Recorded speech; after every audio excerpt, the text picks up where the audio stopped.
BNews 19 horas de volta e a gente conversou com um professor universitário de economia dos Estados Unidos para falar sobre essa repercussão da taxação em 25% do aço e também do alumínio, uma decisão aí de Donald Trump nos Estados Unidos. Vamos ver. O Brasil exportou no ano passado 305 produtos diferentes feitos com aço para 200 países. Mas os Estados Unidos, sozinhos, responderam por 44% das vendas. 57% do que mandamos para os norte-americanos são em aço semi-acabado. O produto vai para siderúrgicas e são beneficiados. Se transforma em outros, como peças de automóveis, eletrodomésticos e tubulações. Os Estados Unidos dependem dessa demanda, tanto do Canadá como do Brasil, desse aço inacabado. Então, quer dizer, não é uma medida que prejudica muito mais o empresário norte-americano do que os outros países, por exemplo, que estão exportando para os Estados Unidos? O que eu ouço aqui em Washington é exatamente nessa linha. Os maiores prejudicados vão ser os americanos, né? Na instância empresarial, como você mencionou, seguramente. Tem vários estudos aqui na capital americana que apontam para isso, mas também, muito importante mencionar que esse tipo de tarifas também prejudicam o consumidor americano no final, que no final é o consumidor que paga, né, as tarifas. E principalmente é interessante dizer que muitos economistas apontam que talvez os mais prejudicados sejam a base eleitoral do Trump, que é uma base mais concentrada em cidades pequenas e médias dos Estados Unidos, no meio oeste, de regiões onde a industrialização foi prejudicada nos últimos anos. Ou seja, tem muita pouca racionalidade nessa visão e nessa implementação, justamente por os dois motivos que você falou, que impacta o empresariado e impacta os eleitores dele. Com medidas tão polêmicas e como a gente falou, que vai prejudicar o consumidor e o empresário norte-americano, ele vai sofrer pressão. Não, ele já está sofrendo pressão. Ele está sofrendo pressão de três lados aqui, né? Você está sofrendo pressão, como você falou, do empresariado. Ele sofreu uma pressão enorme da indústria automobilística, que inclusive ele recuou nas tarifas desse setor especificamente. Ele está sofrendo pressão do próprio Partido Republicano, porque obviamente senadores e deputados dos seus estados estão vendo os seus estados prejudicados, né? Justamente até o modelo que você descreveu.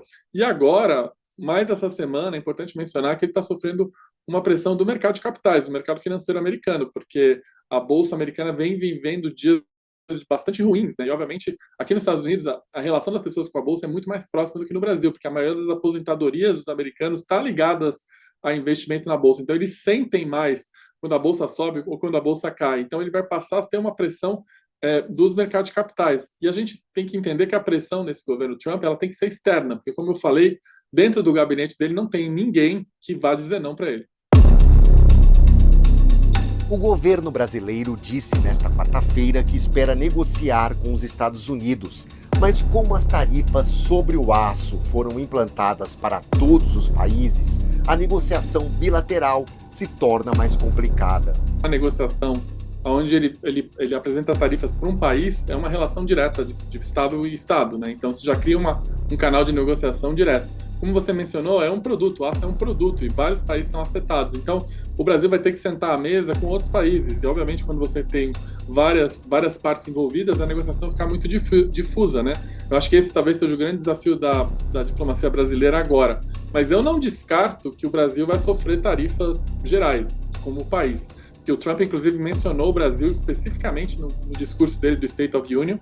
E como a gente sabe, como a gente mencionou aqui, o Trump ele vive de gerar manchetes, gerar ruído, gerar narrativas, né? Então, acho que não se descarta, inclusive a diplomacia brasileira nos Estados Unidos, não se descarta que o Brasil vai ser alvo em algum momento. I'm not happy with the European Union, I want to tell you, and we're going to win that. O que estaria por trás de todas essas medidas, essa política tarifária de Donald Trump? Um presidente que sempre buscou o noticiário, buscou estar na mídia, né? Esse seria um dos motivos, na sua visão, e o que você tem apurado aí nos Estados Unidos? Sim, todas as minhas fontes que são próximas do Trump, ou que trabalharam com ele, ou que já lidaram com ele diretamente na Casa Branca, são unânimes em apontar exatamente isso. O Trump é um político totalmente fora da curva, ele não é movido pela política tradicional, né, por poder, por legado, ele é movido por atenção, ele gera manchetes, ele é um gerador de manchetes, assim, gerador de ruído, né?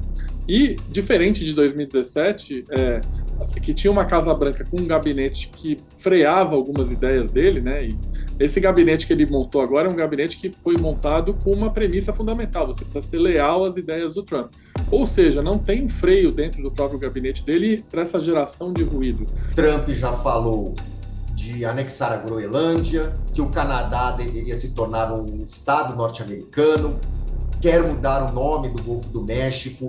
Como as suas fontes aí nos Estados Unidos estão recebendo essa enxurrada de declarações de Trump e algumas que foram efetivamente tomadas, como das tarifas de importação? A maior preocupação nos Estados Unidos, de diversas partes, é que essas ideias do Trump, essas verbalizações das ideias, elas estão gerando uma coisa que pode ser permanente, que é diminuição da credibilidade dos Estados Unidos como um ator global e como um parceiro comercial, econômico, até bélico, que seja um parceiro confiável, né? Porque os Estados Unidos sempre foi um país, nas últimas décadas, que se posicionou a favor do livre comércio, ou seja, queria mais comércio. Os Estados Unidos se posicionou muito forte na OTAN, que de alguma maneira garantiu a paz na Europa, né? Durante décadas, né? Foi um pilar da paz depois da Segunda Guerra Mundial, e são coisas que o Trump de uma maneira está destruindo, né? E eu acho que vai ter um custo para os Estados Unidos, porque o Brasil, a Índia, a Europa, a China, o Canadá, o México, eles vão olhar para os Estados Unidos e falar assim: a gente não tem a mesma segurança de ter os Estados Unidos como parceiro de longo prazo, porque e eu acho que justamente esse é o maior problema, é a maior preocupação aqui, o custo disso no longo prazo, de acabar com a credibilidade americana como um grande parceiro global, tanto para o comércio como para a paz, né? And our country is going to be very strong very soon because of a lot of the things that he's done and a lot of the things that I'm doing. In my opinion, not going to be tough. And as you know, we're going to be doing reciprocal tariffs. So whatever they charge us, we're charging them.